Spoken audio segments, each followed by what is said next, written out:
Hello guys, আজকে আমরা শুরু করব পিএইচপি দিয়ে প্রজেক্ট হিসেবে একটা কমার্সের মতো একটা বুক শপ বানাবো। এর আগে একবার ট্রাই করছিলাম, 1 ঘন্টা রেকর্ড করার পরে খেয়াল করছি যে আমার রেকর্ডই হচ্ছে না। তো এ কারণে এখন আবার শুরু করতে হবে। দেখাই আমাদের প্রজেক্টটা কেমন হবে।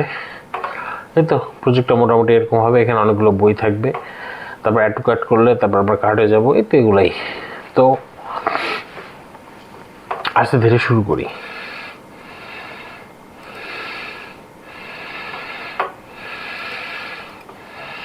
আমরা সি ড্রাইভে যাই, সি ড্রাইভে গিয়ে জ্যাম্প, এইচটি ডক্স, বুকশপ আছে অলরেডি। আমরা নতুন একটা বুকশপ বানাই, বুকশপ 2, বুকশপ 2। আমরা বুকশপ 2টা নিয়ে এসে ড্র্যাগ অ্যান্ড ড্রপ করলে তো হয়ে যাবে কথা। হ্যাঁ, ড্র্যাগ অ্যান্ড ড্রপ করলে হয়ে যাবে। তো আমরা ইন্ডেক্স ডট পিএইচপি তৈরি করে ফেলি, তৈরি করে দেখি আমাদের সব কিছু ঠিকঠাক আছে কিনা। আচ্ছা, তো রান করবো কীভাবে? আমি চাচ্ছি অ্যাপাচে দিয়ে রান্না করে পিএইচপি যে বিল্ট ইন কমান্ড দিয়ে যে সার্ভার তৈরি করা যায় সেটা ইউজ করতে। সেটার কমান্ড হচ্ছে এরকম: পিএইচপি এস লোকাল হোস্ট 8000। এই তো সার্ভার অন হয়েছে, হ্যালো ওয়ার্ল্ড আসছে। আচ্ছা, তাহলে আমাদের প্রজেক্ট ঠিকঠাক মতোই চলবে। ইন্ডেক্সটাতে আমরা যেটা করবো সেটা হচ্ছে একটা বয়লার প্লেট HTML টেমপ্লেট বসাবো। বসায় এখানে নাম দিব বুকশপ। বুটস্ট্র্যাপ ইনস্টল করতে হবে।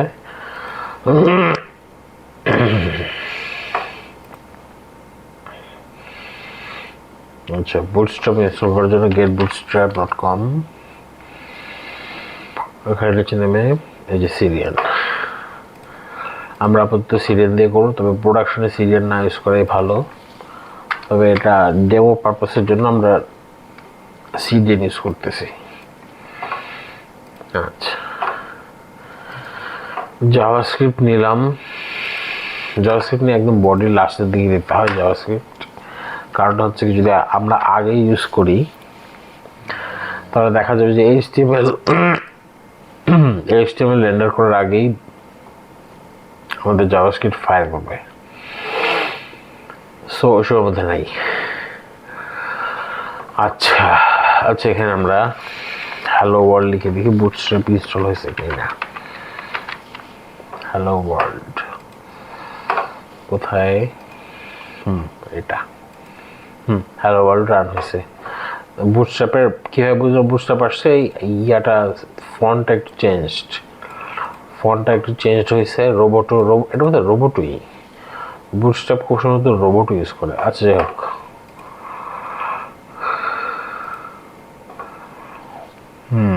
এখন এখানে আমরা আগের কোড থেকে আগের বার যেটা করছিলাম সেটা সেখান থেকে কিছু কোড কপি করব। এ হচ্ছে আমাদের ন্যাববার।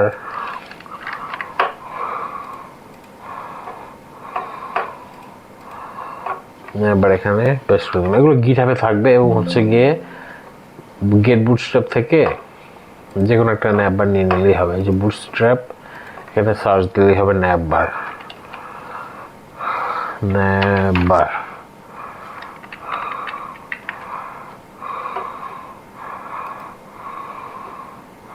এই তো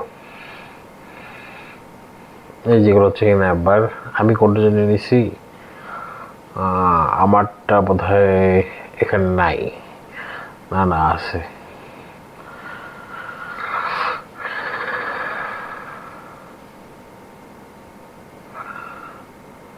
এই এটা হচ্ছে আমারটা ন্যাববার স্ক্রল। আমি এখান থেকে নামেছি। নামাইছি বলতে কপি পেস্ট করছি। আচ্ছা, তারপরে আমাদের যেটা করতে হবে সেটা হচ্ছে গিয়ে এই কন্টেইনার,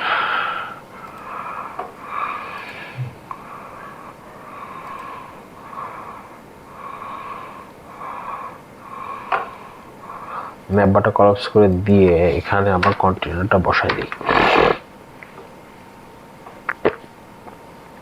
আমি অনেকটা লারাভেলের মতো করে কোড করি।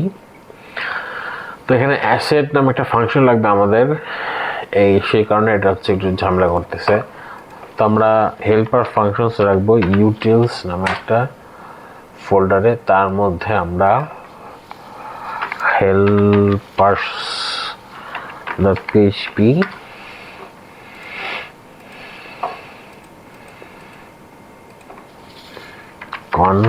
config.php এবং connection.php এই তিনটা ফাইল আমাদের লাগবে। তো আমরা দেখে আসি কোন ফাইলে কি কি আছে।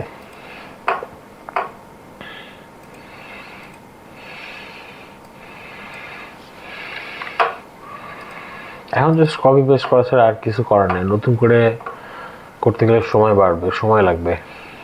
এত সময় কেমনে ব্যয় করি আমি বুঝে দিচ্ছি কি করতেছি। এখানে কনফিগ নামে একটা পিএইচপি ফাইল রাখছি, সেখানে আমরা অ্যাপ ইউআরএল রাখবো।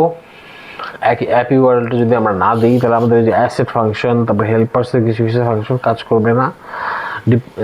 যেসব ইমেজ আছে ইমেজ শো করবে না। লিঙ্কস তো আপাতত সিডিএন দিয়ে রাখছি, এটা যদি লোকাল হোস্টে রাখতাম তাহলে সেগুলোও পেত না। তো এই কারণে আমাদের এখানে অ্যাপ ইউআরএলটা জরুরি। আর বাকিগুলো হচ্ছে DB host localhost, DB user root, আমার কোনো পাসওয়ার্ড দেওয়া নাই, আর ডিবি নেম হচ্ছে কি বুকশপ। এই হচ্ছে গিয়ে আমার ডাটাবেজের ইনফরমেশন। এটা গেল কনফিগে। আচ্ছা, কানেকশনে কি আছে? কানেকশনে যাই।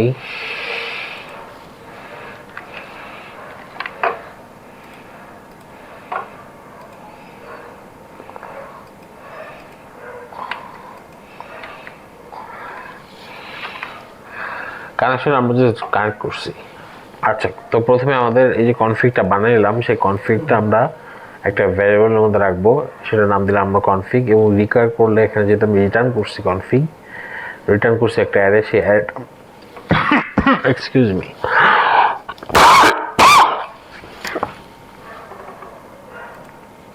যে অ্যারেটা রিটার্ন করছি সেই অ্যারেটা আমরা এখন কনফিগের মধ্যে পাবো। তারপরে খুব সাধারণভাবে ডিবি কানেকশন নামে একটা ফাংশন তৈরি করছি, সেখানে ডিএসএন বসাইছি। ডিএসএন এর ধরন হচ্ছে MySQL colon host equals to DB host, config DB host. Config DB host কি ছিল? ডিবি হোস্ট ছিল লোকাল হোস্ট। আচ্ছা, DB name config DB name. DB name কি ছিল? ডিবি নেম ছিল বুকশপ। এই তো। তারপরে আমরা ট্রাই ক্যাচের মধ্যে আমরা কানেকশন তৈরি করার চেষ্টা করব। তো শুরুতে যে কানেকশনটা করলাম, কানেকশন ইকুয়ালস টু নিউ পিডিও, ডিএসএনটা দিব এবং হচ্ছে ইউজার নেম এবং পাসওয়ার্ড দিব। তারপর দুইটা অ্যাট্রিবিউট সেট করছি। একটা অ্যাট্রিবিউট বলতেছি আমি যে পিডিও অ্যাট্রিবিউট এরর মোড আমরা নিব এক্সেপশন, যে যত রকমের এক্সেপশন আছে সেই এক্সেপশনগুলা যাতে শো করে। এটা ইচ্ছাগুলো অফ ফুটে দেওয়া যেতে পারে, কিন্তু আমি রাখবো। আরেকটা যেটা অ্যাট্রিবিউট সেট করছি সেটা হচ্ছে কি attribute default fetch mode. Default fetch mode মানে হচ্ছে পিডিওতে দুইভাবে ফেচ করা যায় ডাটা, একটা হচ্ছে গিয়ে অ্যাসোসিয়েটিভ অ্যারে দিয়ে, আরেকটা হচ্ছে গিয়ে অবজেক্ট দিয়ে। তো আমি এখানে বোঝানোর সুবিধার জন্য এবং কাজটা যাতে সহজ হয় সেই কারণে আমি অ্যাসোসিয়েটিভ অ্যারে ইউজ করবো। অধিকাংশ লোকজনকে আমি দেখছি অ্যাসোসিয়েটিভ অ্যারে ইউজ করতে। তো সেটাই এখানে আমরা বসাইছি যে ডিফল্ট ফেচ মোড হবে ফেচ অ্যাসোক। তারপর আমরা কানেকশনটা রিটার্ন করে দিব। আর যদি আমাদের এক্সেপশনটা আসে এই ট্রাই ক্যাচের মধ্যে কোনো কারণে কানেক্ট যদি না হয়, তাহলে আমাদের এখানে ডাই আসবে, কানেকশন ফেইলড, তারপরে একটা মেসেজ আসবে। ডাই দেওয়া মানে নিচে যদি কোনো HTML থাকে বা নিচে যদি অন্য কোনো ফাইল থাকে সেগুলো আর রান করবে না। আচ্ছা একবার এখানেই বন্ধ হয়ে যাবে। আচ্ছা গেল। এবার হচ্ছে হেল্পার্স। ও এখানে না তো, আমার তো এখানে আছে হেল্পার্স।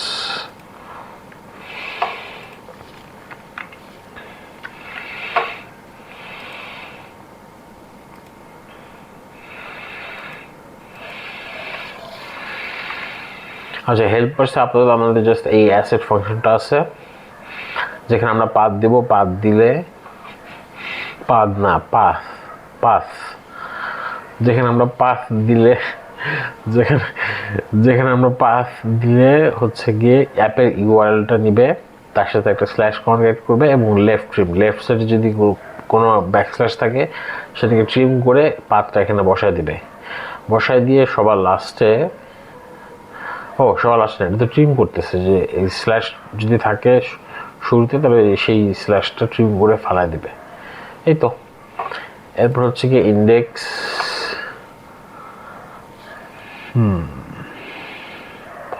আর আমরা এটা এখনো ডাইনামিক করি নাই।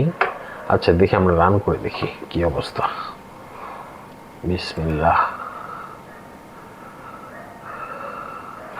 আচ্ছা ইন্ডেক্সে তো করা হয় নাই, আমরা তো ডাটা ফেচই করে নেই, তাই তো বলি। পিএইচপি এটাও আমি লিখবো না, জাস্ট কপি পেস্ট করে বসায় দিব।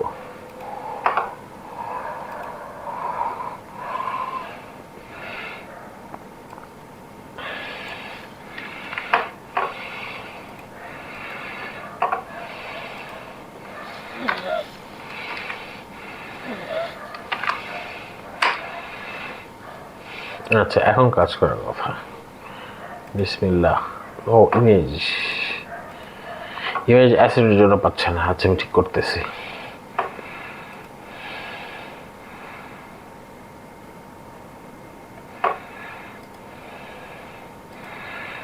আচ্ছা ইমেজ তো নাই। বুকশপ 1 থেকে আমরা ইমেজ কপি করে নিয়ে এসে আমরা বুকশপ 2 কোথায়, বুকশপ 2-তে ইমেজ বসায় দিব।